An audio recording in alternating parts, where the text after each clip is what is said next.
All right, guys, welcome back to the channel. So, seems like every week on Facebook groups, there is a question of what mod should I do to my car to make some power? What should I do? Should I put a intake on it? Should I do a downpipe? And there's a lot of misconceptions out there and a lot of misinformation. I've seen some crazy stuff. And quite frankly, this can be controversial for some. I'm just going to discuss what I've done. I've owned 5 Subarus total, 3 of them being STIs, one of them a WRX and one a Forester. And not once have I blown up an engine. And I've had some decently high-powered STIs. I mean, the most I've pushed out of one of these is about 380 horse and 415 torque on E85, and it was actually on this one right here. So the thing that you need to do in order to not end up being part of the situation of I blew my engine and now I have a huge paperweight is you have to do things smart. So the first things you want to do is going to be upgrade your fuel system. From the factory, your injector duty cycles are it's pretty high. And then people go and buy the access port, and next thing you know, they throw the stage 1 tune and IDCs or injection duty cycle. At that point, you're already high, mid 80s, 80% of your injector already being used. You only have 550 cc injectors. They're not that big. And then you go and throw a downpipe on. You're gonna max out the fuel system. So the first things that you need to do is upgrade your injectors. You want to upgrade your fuel pump. And if you have a 2008 and above STI, you're gonna have to upgrade your fuel pressure regulator because you're gonna get that stumble. So there's a stumble that happens right around 3,000, 3,500 RPMs, and this is the freaking culprit. So if you want to go the affordable route, you can make the kit yourself with a 04 through 07 STI fuel pressure regulator and just get rid of this whole contraption. Once you do that, you are going to need a tune. Obviously, you put bigger injectors, you're going to need a tune. So that's the beginning, baseline. You need to get your fuel system upgraded. 1,000 cc injectors would be great, more than enough injector to run a stage 2 package and even E85. I've ran E85 on this with 1,000 cc injectors. It ran just fine. From there, you want to start building more power, right? Most people are going to tell you, oh, get rid of the intake, put another intake in there. Quite frankly, I've never had to upgrade the intake. I've made some decent power off of these cars and it's been fun.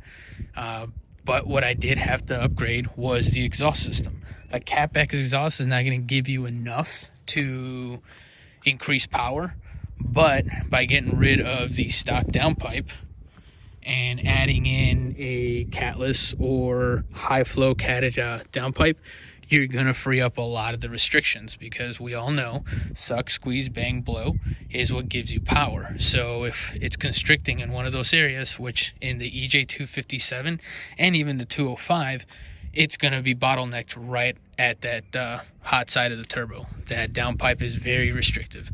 So you get rid of that, throw a turbo back exhaust, your fuel system's upgraded, you're going to be making 330, 340 horse on a really good tune, and the car's going to be fun. That has been the recipe that I have followed, and I've never had issues.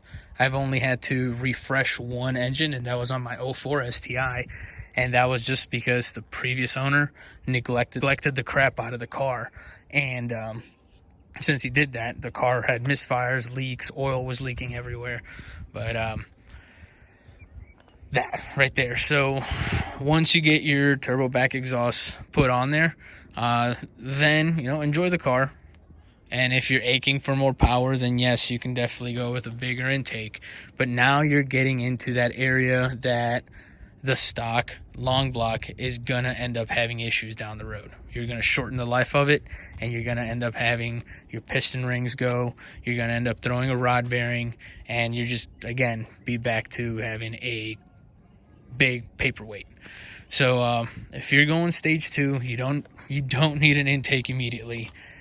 The first thing you're going to have to address is going to be your fuel system, and then from there, your exhaust.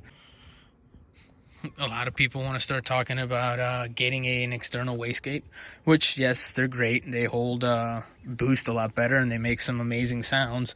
But quite frankly, if you're just going stage 2 or quote-unquote stage 2 plus, you really don't need to throw an external wastegate on there. Also, your stock boost solenoid is going to be just fine up until about 20 pounds of boost.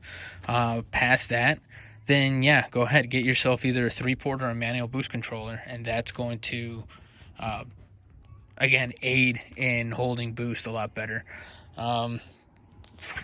Leave the stock bypass valve on. That thing holds just fine too. Again, this is just stuff that I've personally done, and I've never had issues. The car's been fun.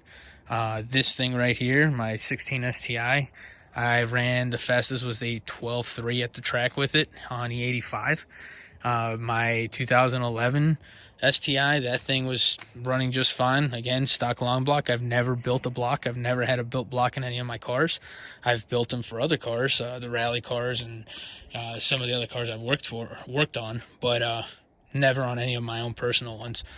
So when it comes to modifying your car, be smart about it. And the biggest thing is going to be getting yourself a reputable tuner. I personally have never done an e-tune and never will, because the car, you just can't feel what the car feels like. Dyno tune is great, and then make sure that they do drivability on the road.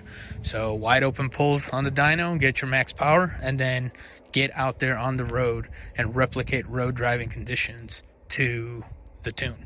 You know, that's going to iron out everything. You're going to have great drivability, and you won't have any complaints.